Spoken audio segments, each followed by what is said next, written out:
Jadi ibu-ibu juga jangan lalu cepat-cepat bilang, kenapa biasa terbuang HP di sini, sekarang PWC di bawah. Mungkin karena dia takut terkunci. Jadi dia bawa supaya dia bisa telepon.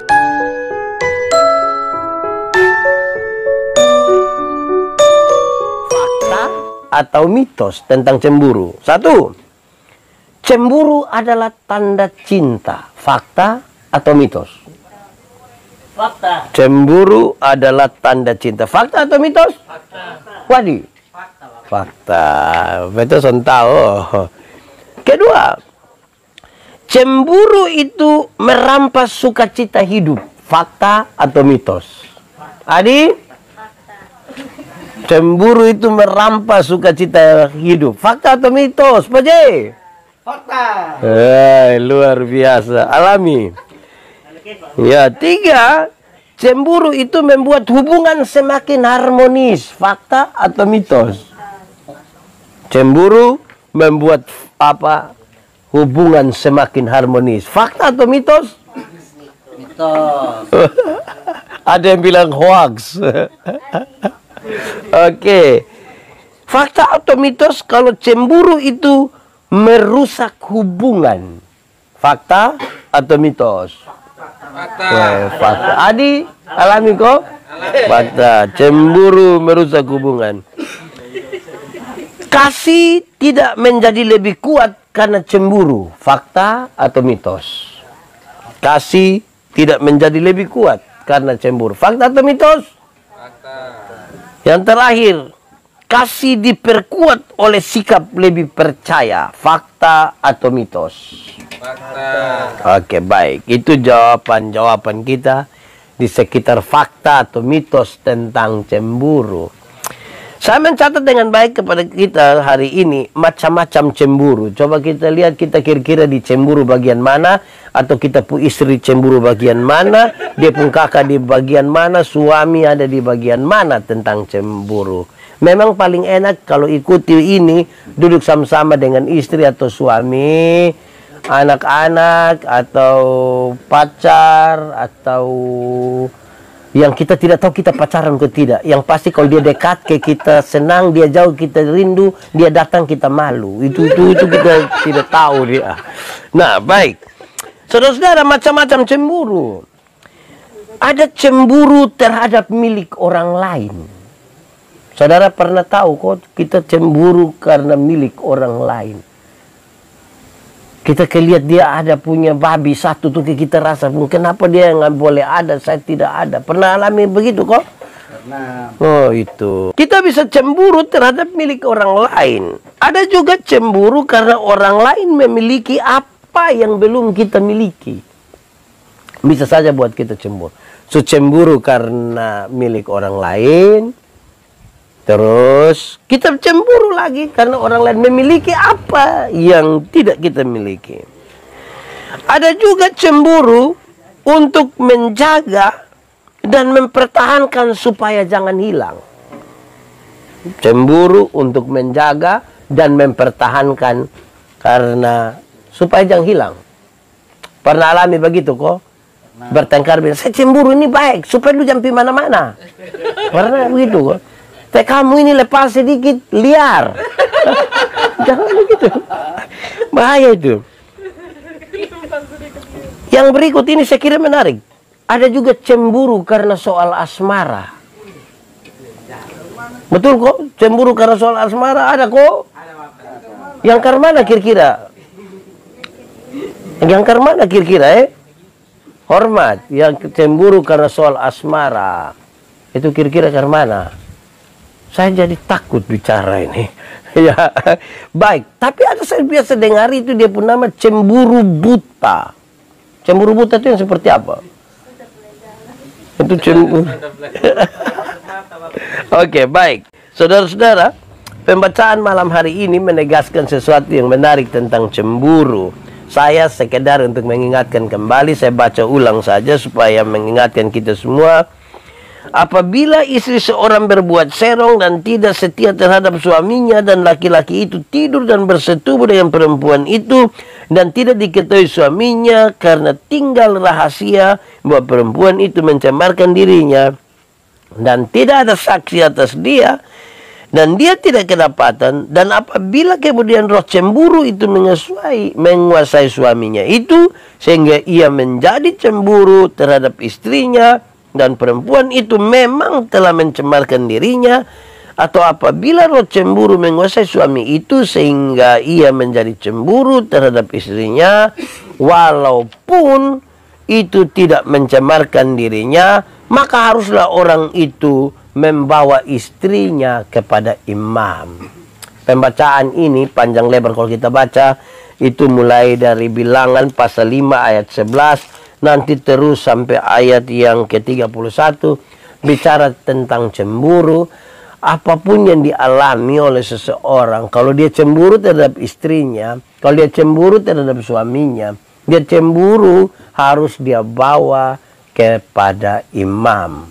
Bukan soal imamnya, tetapi ini dimaksudkan supaya persoalan ini harus dibawa kepada Tuhan. Sebab kalau kita cemburu dan kita tidak bawa kepada Tuhan, itu bisa nyawa melayang, itu bisa bahaya itu. Nah, saudara-saudara, saya ingin untuk mengajak kita melihat lebih jauh tentang cemburu itu. Sebenarnya dari mana datangnya cemburu? Ada yang tahu? Dari mana datangnya cemburu itu? Wade, dari mana datangnya cemburu? Pernah cemburu? Terus-terus. Betul. Benar. Cemburu. Dari mana datangnya cemburu? Saya ingin mencatat dan menyampaikan kepada saudara, cemburu itu biasa muncul dari sikap egois. Orang kalau egois itu dia dekat sekali dengan cemburu. Di sini ada yang egois? Ada kok tidak? Laki-laki atau perempuan? Dia ada berkhotbah. Orang kalau egois, kepingin menang sendiri, itu dia dekat sekali dengan rasa cemburu. Jadi supaya saudara-saudara jangan terlalu egois, karena egois itu bisa buat kita cemburu sekali. Cemburu itu menyiksa kita. Saya mau tanya saudara, kalau saudara pernah cemburu, cemburu itu enak kok tidak? Wih, kita kalau cemburu itu dia kasih foto dan dia punya tante kita yang sakit hati. Karena itu kita butuh hati yang kuat. Cemburu itu disebabkan dari sikap egois. Yang kedua, orang bisa cemburu karena persoalan masa lalu. Dulu dia tidak pernah cemburu, tapi satu kali dia pernah dikhianati, dan kepercayaan itu menjadi rusak, dan akhirnya dia cemburu. Mungkin juga karena dia satu orang yang dulunya sangat disayang oleh orang tua. Dulunya dia terlalu mendapat perhatian dari banyak orang. Pengalaman masa lalu ini ketika sampai sekarang, ketika dia lihat bahwa kasih itu sepertinya tidak seperti yang dia alami dulu, maka cemburu itu mulai muncul. Amin kok? Ya, cinta pernah cemburu? Ya, oh, beta juga cemburu dengan artis Korea. Ya, hormat. Yang berikut. Orang bisa cemburu karena persahabatan. Cemburu itu bisa terjadi karena persahabatan. Kita bersahabat, dan dia tiba-tiba dia bersahabat dan kita punya lawan politik. Wah, itu cemburu. Bahaya itu. Pernah alami kok tidak? Kita berteman-teman baik-baik dengan dia, baru dia berteman lagi dengan orang lain dan itu musuh. Wah, cemburu. Cemburu bisa buat kita jadi renggang ini toh. Bahaya ini. Cemburu juga itu bisa terjadi karena kecurigaan dari sikap yang tidak biasa.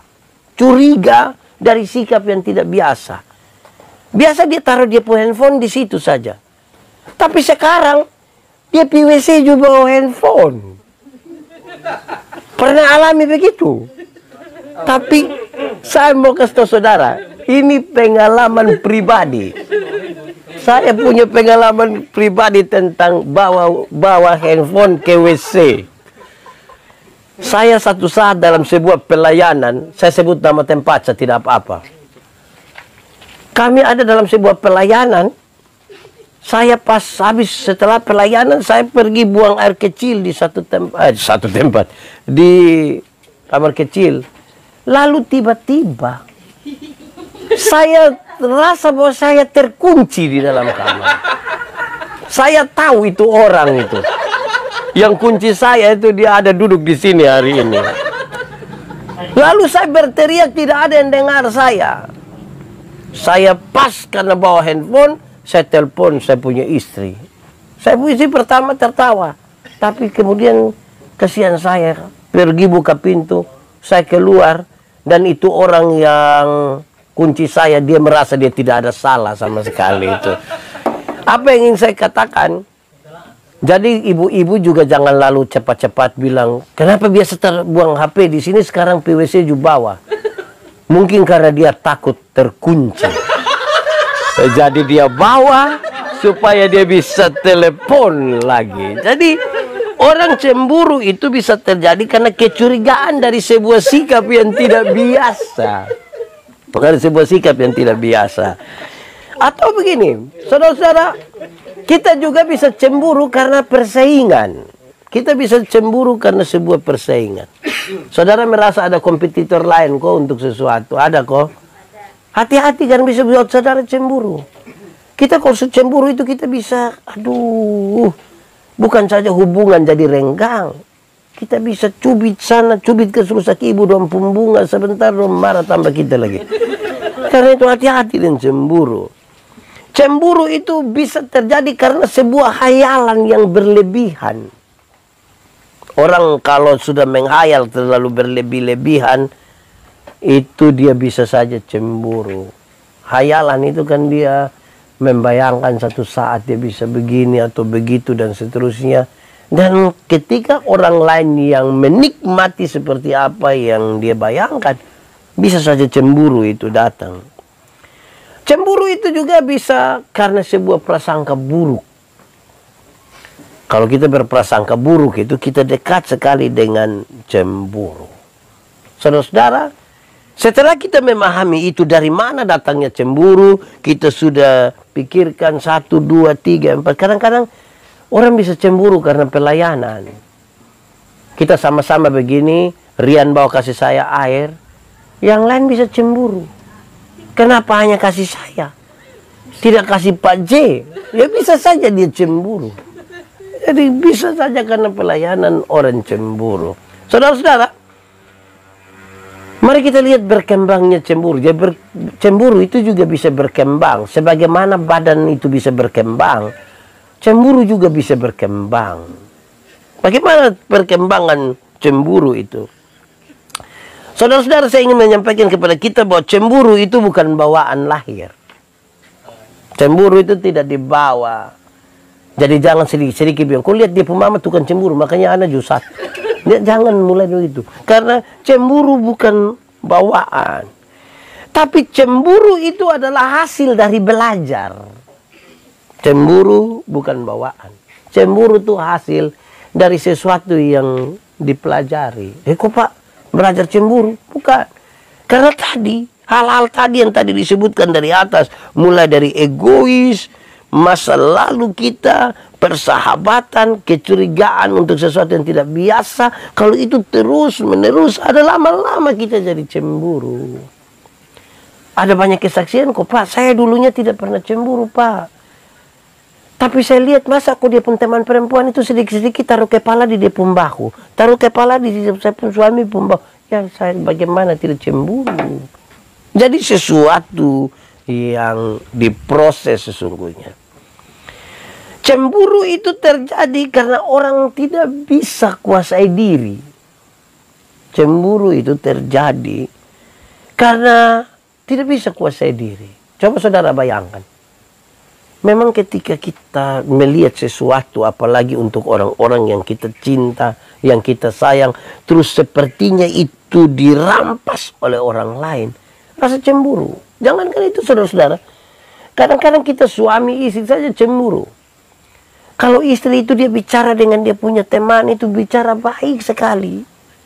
Tetapi kalau dengan kita seperti ini, dia kurang waktu untuk bicara, kita cemburu. Ada banyak orang tua bisa cemburu terhadap anak-anaknya. Ada banyak kali kita cemburu karena perlakuan-perlakuan yang tidak baik. Untuk teman-teman dia bisa tegur baik-baik. Kakak, makan kok. Tapi untuk dia istri bilang, sucek ya. Itu kan karena dia rasa karman aku. Kalau yang dari luar NTT tidak cek itu artinya makan sudah. Bukan makan biasa. Kalau di NTT biasa tambah kalimat sepotong, makan ku muntah darah. Lebih lagi. Begitu. Jadi kadang-kadang kita bisa cemburu karena itu. Jadi bertumbuh, dia berkembang. Saudara-saudara, kalau kita tidak kuasai diri terhadap hal-hal yang tadi saya sebutkan, soal asmara, soal perlakuan, soal kebutuhan, soal kepemilikan. Kalau kita tidak bisa kuasai diri, kita hidup dalam kecemburuan. Kita hidup dalam kecemburuan. Dan itu bermasalah. Saudara-saudara, ini cemburu ini bermasalah sekali nanti kalau kita tidak menyelesaikannya.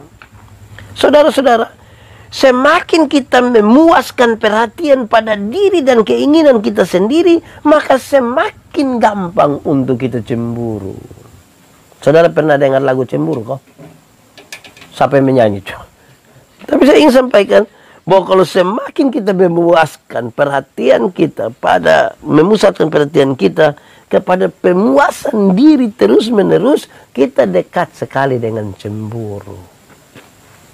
Saudara-saudara, karena yang egois, yang memusatkan perhatian pada diri sendiri itu kan tidak mau ada orang lain yang lebih. Di sini dia sudah akan dekat dengan sirik itu. Saudara-saudara, kecemburuan itu menunjukkan bahwa kita tidak puas dengan apa yang ada pada kita. Kita tidak puas dengan sebuah realitas. Kecemburuan itu sesungguhnya kemudian menunjukkan bahwa kita belum puas terhadap sesuatu. Kenyataan yang terjadi. Atau apa yang ada pada kita. Dan saya ingin sampaikan ini. Cemburu itu menunjukkan kurangnya kasih sejati.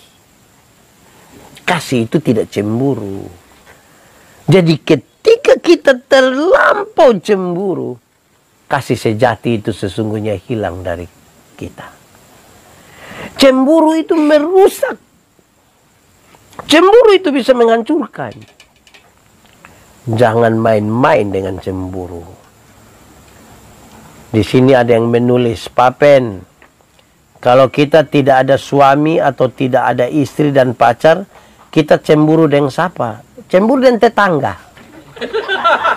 Kenapa mereka ada, saya tidak ada? Bisa saja begitu. Atau kita bisa saja cemburu dengan apa yang orang lain punya. Mobil kah, motor kah, penampilan kah, warna kulit kah. Itu bisa membuat kita cemburu. Saudara-saudara, hal ini serius sekali. Dan karena itu saya mau ajak kita, bagaimana kita menangani cemburu. Pak Pendeta, saya ini orang cemburu. Karena itu saya rindu untuk lewat pemberitaan firman malam hari ini tentang cemburu, kita menangani itu kecemburuan. Kecemburuan itu bagaimana kita menanganinya. Supaya sebentar, coba-coba kita melakukan itu. Dan kalau kita berdoa, kita percaya Tuhan menolong kita. Bagaimana kita menangani cemburu? Pembacaan tadi suka tahu dengan baik. Bawalah kepada Tuhan segala macam. Tuhan nanti atur kita. Tetapi hal-hal praktis yang perlu kita lakukan. Karena kalau kita tidak melakukan memulai sesuatu, itu akan bermasalah. Karena cemburu itu bermasalah. Ini Pak David Sylvester menulis. Papen Yandi bisa cemburu dengan pung jenggot? Hah? Apa itu? Ya. Kasih itu murah hati. Terima kasih. Baik, saudara-saudara, mari kita menangani cemburu. Satu, kita memahami dulu masalah. Yang paling serius dari penanganan terhadap cemburu itu adalah paham dulu masalah. Bagaimana paham terhadap sebuah masalah? Paham terhadap semua masalah itu saudara tidak perlu bikin penelitian. Apalagi ikut-ikut orang untuk cari tahu. Tidak perlu. Tetapi untuk paham terhadap sebuah masalah harus dimulai dari mendengarkan. Berusaha untuk mendengarkan. Sebab kalau kita tidak mendengar dengan baik, lebih banyak akan ada tuduhan. Dan itu akan memperbesar masalah. Mendengar itu bukan mendengar yang kemudian memuaskan kita. Banyak orang rindu mendengar, rindu mendapatkan informasi, tetapi dia tidak siap terhadap informasi yang akan diberikan. Karena itu saudara, butuh siap hati baik-baik untuk mendengar. Tetapi hati-hati bagi mereka, para suami, para istri yang bilang, sudah siap? Sudah siap kalau saya mau jelaskan? Terus bilang, iya siap. Coba omong dia. Jangan, saya lihat kurang siap. Oh, itu bisa jadi sembunyi. Saudara, untuk memahami masalah, mulailah dengan mendengarkan. Kadang-kadang kita tidak mampu mendengarkan. Tidak menyiapkan diri untuk mendengarkan. Kita akan lebih banyak bicara daripada mendengar. Saudara-saudara, yang kedua, saya kira ini standar dari sebuah relasi. Karena untuk memahami masalah kita butuh untuk mengkomunikasikan sesuatu. Ada orang cemburu, tapi dia tidak berani bicara kepada suaminya, kepada istrinya, kepada anak-anaknya. Kalau cemburu, bilang. Istri itu kan tidak ada karunia untuk tahu kalau kita cemburu, tak? Suami itu tidak ada karunia tahu kalau kita cemburu. Apalagi kalau kita tinggal berjauhan. Satu di Alor, satu di Lembata. Terus kalau kita tidak saling bicara itu, di sini ada yang tinggal di Lembata. Jadi kalau kita berjauhan, komunikasikanlah sesuatu. Berilah telinga untuk mendengar. Sebab kalau tidak, saudara-saudara, betapa kita tersiksa dengan itu. Dengan perasaan itu. Bayangkan kalau bertahun-tahun satu tinggal di Kupang. Satu tinggal di Fatu Bubu. Terus saudara-saudara kita tidak. Aduh. Bagaimana ini perasaan cemburu? Pada tataran tertentu cemburu itu baik sesungguhnya. Karena sebuah perhatian. Dan ini kemudian harus dikelola dengan baik supaya mendatangkan hal yang baik. Jangan sampai justru merusak komunikasi. Jadi untuk menangani cemburu harus dimulai dengan paham dulu masalahnya. Kita cemburu apa sih sebenarnya? Jangan sampai kita tidak ada hubungan juga kita cemburu. Wah, itu bahaya itu. Lama-lama kita bisa gila itu. Yang kedua, saudara-saudara, untuk menangani cemburu, maka saudara tidak boleh membandingkan. Tidak boleh membandingkan. Paham masalah yang pertama. Yang kedua, jangan membandingkan. Jangan membandingkan barang yang ada pada kita dengan barang yang ada pada orang lain. Jangan bandingkan istri atau suami dengan istri atau suami orang lain. Jangan. Masing-masing orang itu unik. Pakai bahasa agak baik sedikit, unik. Masing-masing orang itu unik. Tidak usah dibandingkan. Sebab tidak ada satu orang yang dia begitu sempurna tanpa kekurangan. Dan tidak ada satu orang pun yang begitu kekurangan sampai tidak ada kelebihan sama sekali. Tidak. Jadi jangan sampai saudara ketemu satu orang. Di sini ada orang yang hanya ada kekurangan saja. Ada juga dia pun kelebihan. Jadi jangan, ini soal mata kita mau tertuju ke mana. Jadi menangani cemburu itu janganlah dimulai dari membandingkan. Tidak boleh membandingkan. Orang kalau membanding-bandingkan dia punya hidup tidak aman. Saya suka bertanya pada ibu-ibu dong. Ibu-ibu senang kok tidak kalau suami banding ibu-ibu dong dengan ibu-ibu lain. Senang. Baru ketemu suami bilang, mama, kenapa mama tidak sama dengan ibu di rumah sebelah? Woi, itu mau terus lu pindah tinggal di sebelah. Ya. Oh, itu bahaya. Pernah dengar itu kalimat? Atau sendiri omong? Terima kasih Orang yang suka cemburu itu suara kedagingan. Terima kasih banyak.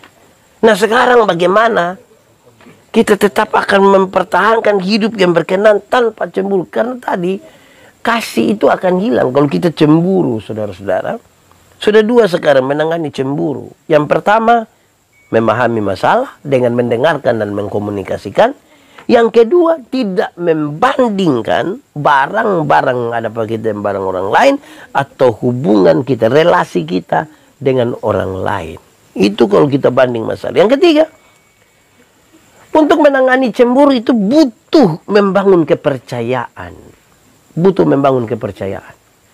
Kalau kita tidak membangun kepercayaan, kita akan terus cemburu. Kepercayaan apa sekarang yang kita bangun? Yang paling pertama, bangunlah rasa percaya diri. Jangan bangun rasa minder. Jangan bikin kita pun diri langsung tahu. Kadang-kadang suami istri itu bertengkar aneh. Pi dia. Kok memang saya begini nah. Dia begitu. Ya memang yang begini dan begitu. Tidak usah dibandingkan karena ini begini, itu begitu. Kita suka taruh kita di posisi paling bawah. Tidak baiklah begitu. Percaya diri. Tapi percaya diri itu agak beda tipis dengan paksa diri. Jadi percaya diri, jangan paksa diri. Sebab kita cemburu dan paksa diri bikin kita tidak apa-apa. Kadang-kadang kita tanya, kakak cemburu kok? Tidak. Mati satu tumbuh 1000. Itu memang terlalu itu kalau begitu. Jangan. Bangunlah percaya diri. Kedua, bangunlah kepercayaan kepada orang lain. Orang yang bisa percaya diri itu sekaligus dia bisa juga percaya kepada orang lain. Soal paling besar dalam hidup kita ini adalah kita mau orang lain itu mengikuti apa yang kita mau saja. Kita merasa sulit untuk memberi kepercayaan kepada orang lain. Itu masalah. Saudara-saudara, di malam hari ini, saya akan kasih kesempatan kepada saudara menulis 1-2 hal tentang cemburu. Tidak apa-apa, kita pakai waktu lebih dari 1 jam malam ini, tidak apa-apa. Selvi Natalia, ada memang papen suami yang suka bandingkan istri dengan istri orang lain. Sendiri Memang itu tidak baik itu kalau dibandingkan. Kita punya istri ya kita punya istri saja. Tidak usah banding-banding. Tidak baik. Ibu Lili Manudima, cemburu yang baik tanda sayang toh Bapak belum tentu. Kenapa saya bilang begitu? Ada banyak istri kira suami yang baik itu adalah harus seperti apa yang dia mau. Ada banyak suami kira istri yang baik itu harus seperti apa yang dia mau. Padahal tidak. Lebih kepada yang bayangkan ya kalau misalnya istri tidak mau suaminya cerewet, misalnya. Itu suami di luar itu akan cerewet sekali. Pas lihat istri dia tiba-tiba lagi pendiam. Bukankah dia tertekan? Itu yang namanya cinta. Kalau buat dia tertekan. Ada banyak istri tidak suka suaminya merokok. Dia selalu pakai peraturan. Ingat, dalam rumah tidak boleh merokok. Ya suami akan lebih senang pergi ke teman. Dia isap sesuka hati. Pas sampai pulang, dia cuci muka cepat-cepat. Sambil dia berdoa, kapan istri keluar? Bisa tertekan. Jadi belum tentu cemburu tanda sayang. Bisa saja bikin tertekan. Ini, saudara, pertanyaannya begini. Saudara pernah cemburu? Iya. Kenapa saudara cemburu? Karena sayang dia. Oke. Pakai itu rasa sayang. Pakai itu rasa sayang. Untuk mengelola itu relasi itu menjadi berkat. Karena cemburu itu tidak enak. Siapa yang cemburu enak? Cukup tahu. Ya saya cemburu, makanya saya pun senang, saya pun suami dan ibu di tetangga tuh. Saudara bilang gitu. Tidak. Cemburu itu tidak enak. Karena itu pakai itu rasa sayang yang tadi bilang cemburu itu karena sayang. Itu pakai itu rasa sayang untuk kelola kita punya cinta ini menjadi lebih berkat. Bagi saya, bagi dia, bagi kita semua. Kan itu luar biasa. Amin kok. Orang Kristen yang dipimpin oleh Roh Kudus tidak ada kecemburuan. Terima kasih Ibu Dorcas Lede Haga. Terima kasih. Kita sekarang lagi berjumpa dengan orang-orang yang masih hidup di dunia, punya relasi dengan orang lain, yang kadang-kadang membuat mereka cemburu. Dan kira-kira apa yang ingin kita baca dan kita renungkan dari firman Tuhan yang menolong mereka yang cemburu. Karena cemburu tidak enak, itu tidak ada orang yang ingin memelihara cemburu dalam hatinya. Biarlah lewat pemberitaan firman Tuhan mereka ditolong supaya tidak cemburu. Papen, cemburu itu terkadang sudah ada sejak lama di dalam diri seseorang. Mungkin karena beberapa faktor hingga dia tidak punya istri dan tetap cemburu. Iya, karena dia banding terus. Kalau hidup hanya banding-banding terus, dia akan lebih memilih sudah saya sendiri. Kenapa? Ada dua orang pacaran. Menuju pada pernikahan, tiba-tiba yang satu meninggal. Lantas dia merasa, saya tidak mungkin akan dapat pasangan, sebaik dia. Nah, ikut meninggal saja. Karena dunia masing-masing orang itu unik untuk dirinya sendiri.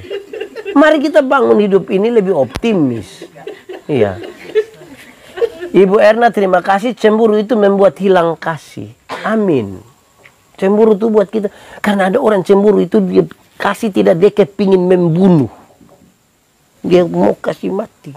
Kalau tidak terhadap istri atau suaminya, kepada pasangan itu yang orang lain itu. Bahaya itu. Cemburu karena kurangnya perhatian dari suami dan istri. Bisa jadi. Istri hanya perhatikan HP. Suami hanya perhatikan laptop. Tidak saling memperhatikan satu dengan lain. Bisa saling cemburu itu. Ada amin gua. Di sini ada juga. Aduh. Cemburu bisa saja terjadi. Dari awal, kalau sudah komitmen untuk saling percaya, tidak akan itu terjadi. Iya, tadi salah satu poin tentang menangani cemburu adalah membangun rasa saling percaya. Tapi apa artinya kita dua percaya tanpa kita percaya Tuhan? Kita dua memang sama-sama bisa percaya. Tapi apakah kita bisa taruh kita kepercayaan pada Tuhan? Kenapa? Saudara tahu, Tuhan menciptakan saya laki-laki, menciptakan ibu perempuan.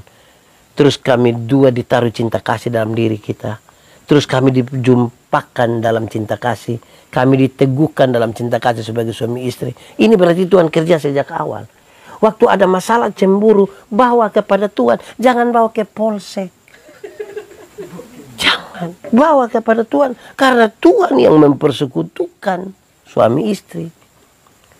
Sama-sama percaya diri. Dan jangan sekali-kali merusak kepercayaan suami atau istri dari rasa cemburu. Terima kasih.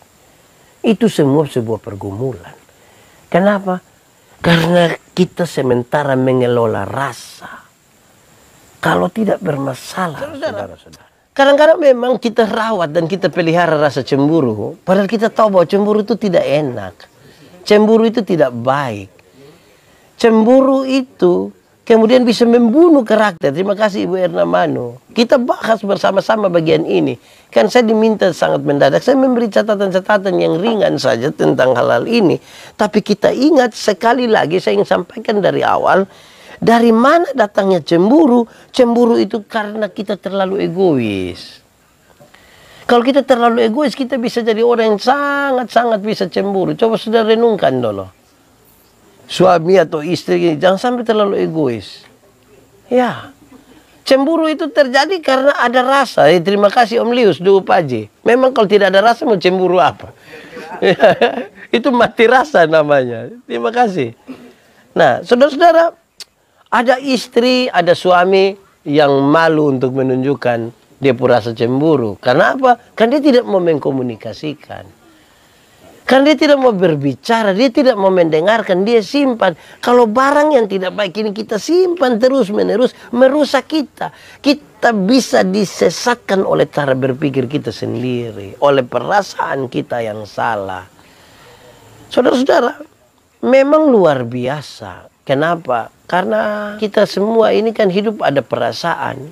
Perasaan terhadap diri, terhadap orang lain, terhadap berbagai-bagai hal yang menjadi kebutuhan kita. Tadi saya gambarkan Cemburu itu bisa saja terjadi kalau kita cemburu terhadap barang orang lain. Jadi bukan hanya soal manusia dan manusia. Tentang barang sekalipun kita bisa cemburu. Selanjutnya saya ingin sampaikan kepada kita. Setelah kita sadar betul dari mana datangnya cemburu. Bisa saja karena persaingan, bisa saja karena hayalan yang berlebihan, karena prasangka buruk, kecurigaan terhadap sikap-sikap. Saudara mulai melihat ada perubahan. Ada banyak orang, laki-laki atau perempuan, suami atau istri, mereka sering sekali bercerita dengan teman akrab mereka tentang perubahan-perubahan dari istri atau suami, tapi tidak mampu mengkomunikasikan kepada istri atau suami. Yang istri atau suami kan kita dua. Kenapa bicara perubahan itu kepada orang lain? Kita dua yang mestinya bicara. Kita dua yang berhubungan. Kita dua yang mesti menjaga kepercayaan. Mungkin saya gagal hari ini, tapi bukan berarti kan saya gagal selamanya. Mungkin istri juga gagal untuk satu waktu tertentu, tapi bukan berarti dia tidak mungkin menjadi baik. Perjalanan ini kan perjalanan bersama-sama. Kenapa kita cemburu? Tadi Om Lius menulis, kita cemburu kan kita ada rasa. Yang tidak ada rasa itu, dia pun nama mati rasa. Dia sudah tidak hidup lagi. Tetapi, karena cemburu itu ada, maka kita atur dia begitu rupa. Supaya kemudian kita tidak menjadi korban karena rasa cemburu. Tetapi untuk penanganan ini semua, saudara lihat dari catatan-catatan yang disampaikan tadi. Dalam refleksi terhadap bilangan pasal 5 ini, harus dimulai dari kita pun diri. Kita periksa dulu kita pun diri. Jangan sampai kita yang egois. Kita kalau terlalu egois itu, saudara-saudara, bahaya. Bisa bermasalah. Cemburu itu menunjukkan kita bisa kehilangan kasih. Kita bisa kehilangan. Yang dibangun di dalam kekristenan itu adalah kasih. Dan kasih itu akan menolong kita untuk hidup lebih baik tanpa rasa cemburu. Atau paling tidak kalau cemburu bisa dikelola dengan baik. Tuhan memberkati kita.